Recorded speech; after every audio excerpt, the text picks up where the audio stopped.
राधे राधे। जय माता दी मित्रों, आज हम आपको भीष्म पितामह के जन्म की कहानी सुनाने जा रहे हैं, जो कि कुछ इस प्रकार है। शांतनु जी और गंगा मैया एक दूसरे को चाहने लगे थे। दोनों ने शादी कर ली थी, लेकिन गंगा ने शांतनु जी के सामने एक शर्त रखी थी कि मेरे द्वारा जो भी पुत्र पैदा होगा मैं उसे नदी में बहा दूंगी। यदि आपने मुझे रोकने की कोशिश की तो मैं आपको छोड़कर चली जाऊंगी। शांतनु जी गंगा जी से अत्यधिक प्रेम करते थे। उन्होंने गंगा जी की सभी शर्तों को स्वीकार कर लिया था और दोनों राजी खुशी रहने लगे थे। गंगा उनकी पत्नी बन गई थी, जो पत्नी के तौर पर बहुत ही खूबसूरत और गुणवान थी। फिर वह गर्भवती हुई और एक पुत्र को जन्म दिया। वह तुरंत बच्चे को लेकर नदी तक गई और उसे नदी में बहा दिया। शांतनु जी को विश्वास नहीं हो रहा था कि उनकी पत्नी ने उनके पहले पुत्र को नदी में डुबो दिया है। उनका हृदय फट रहा था, लेकिन उन्हें याद आया कि अगर उन्होंने वजह पूछी तो गंगा चली जाएगी। जो शख्स पहले खुशी और प्रेम में उड़ता फिर रहा था, वह दुख से जड़ हो गया था और अपनी पत्नी से डरने लगा था, मगर फिर भी वह गंगा से बहुत प्रेम करते थे। गंगा जी ने एक और पुत्र को जन्म दिया, उसको भी नदी में ले जाकर डुबो दिया। अब तो शांतनु जी पागल उठे थे, उनसे बर्दाश्त नहीं हो रहा था, मगर वह जानते थे कि उन्होंने एक भी शब्द कहा तो वह चली जाएगी।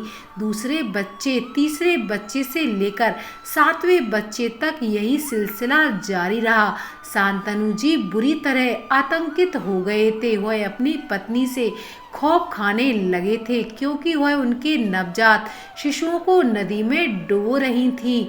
जब 8वें बच्चे का जन्म हुआ तो शांतनु जी ने असहाय की तरह गंगा जी के पीछे पीछे नदी तक पहुंच गए। जब वह बच्चे को डुबोने ही वाली थी कि शांतनु ने जाकर बच्चे को छीन लिया और बोले, अब बहुत हो गया गंगा, तुम यह अमानवीय व्यवहार क्यों कर रही हो? गंगा बोली, आपने शर्त तोड़ दी है, अब मुझे जाना होगा, मगर जाने से पहले मैं आपको कारण जरूर बताऊंगी। आपने वशिष्ठ ऋषि के बारे में तो सुना होगा। वशिष्ठ ऋषि अपने आश्रम में रहते थे और उनके पास नंदिनी नाम की एक गाय थी, जिसमें दैवीय गुण थे।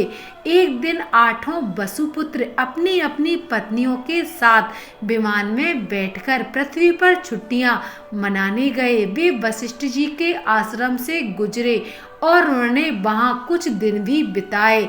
उन्होंने वहां अविश्वसनीय दैवीय गुणों वाली नंदिनी गाय को देखा। एक वसुपुत्र प्रभास की पत्नी ने कहा, मुझे यह गाय चाहिए।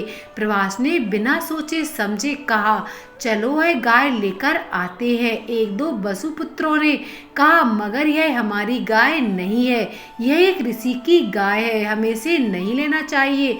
प्रभास की पत्नी ने जवाब दिया, कायर ही बहाने खोजते हैं, तुम गाय नहीं ला सकते हो, इसलिए धर्म को बीच में ला रहे हो। प्रभास को अपनी मर्दानगी याद आ गई और उसने अपने साथियों की मदद से गाय को चुराने की कोशिश की।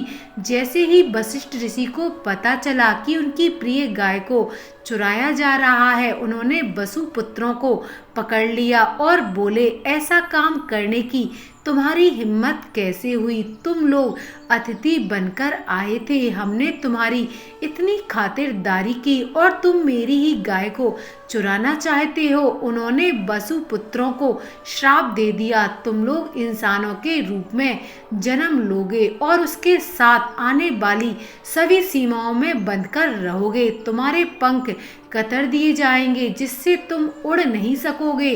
तुम्हें इस धरती पर जीवन बिताना होगा, तुम्हें बाकी इंसानों की तरह पैदा होना होगा और मरना भी होगा। जब वसुपुत्रों को पता चला कि मैं देवलोक में हूँ और मुझे इंसान के रूप में धरती पर जाने का श्राप मिला है, तो 8 वसुपुत्रों ने मुझसे प्रार्थना की कि माँ, आप कुछ ऐसा उपाय बताइए जिससे हम आपके गर्भ से पैदा हों और इस धरती पर हमारा जीवन जितना हो सके उतना छोटा हो। इस प्रकार माँ गंगा ने शांतनु जी को पूरी कहानी सुना दी और अंत में कहा, मैं उनकी शिक्षा को पूर्ण कर रही थी।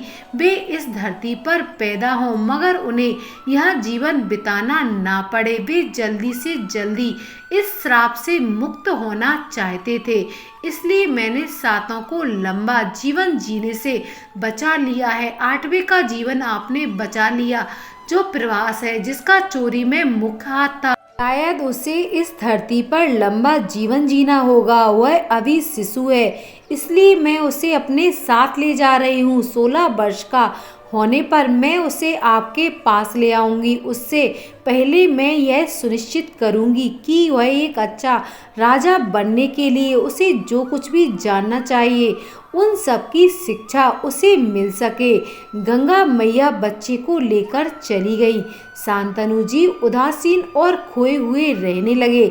वह राज्य में दिलचस्पी खो बैठे थे। कभी महान राजा रहा इंसान एक निराश और हताश व्यक्ति बन गया था। वह निराशा में इधर उधर भटकने लगे थे। उन्हें समझ में नहीं आ रहा था कि वह क्या करें क्या ना करें। इसी तरह 16 साल गुजर गए।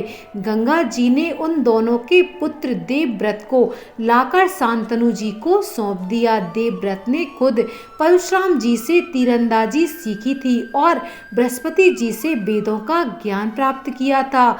उसने सबसे काबिल गुरुओं से हर चीज की शिक्षा प्राप्त की थी और अब वह राजा बनने के लिए तैयार था। जब शांतनु ने इस भरे पूरे युवक को देखा जो बड़ी जिम्मेदारियां संभालने के लिए तैयार था, तो उनकी निराशा दूर हो गई और उन्होंने बहुत प्यार और उत्साह से अपने बेटे को अपनाया। उन्होंने देवव्रत को युवराज यानी कि भावी राजा बना दिया। देवव्रत ने बहुत अच्छे से राजपाट भी संभाल लिया था। देवव्रत को ही भीष्म पितामह कहा जाता है। राजा शांतनु फिर से स्वतंत्र और प्रसन्न रहने लगे थे और फिर से शिकार पर जाने लगे थे। यदि आपको यह कथा पसंद आई हो तो प्लीज वीडियो को एक लाइक जरूर करें, चैनल को सब्सक्राइब करें, कमेंट बॉक्स में जय माता लक्ष्मी जरूर लिखें। वीडियो के अंत तक बने रहने के लिए आप सभी का धन्यवाद।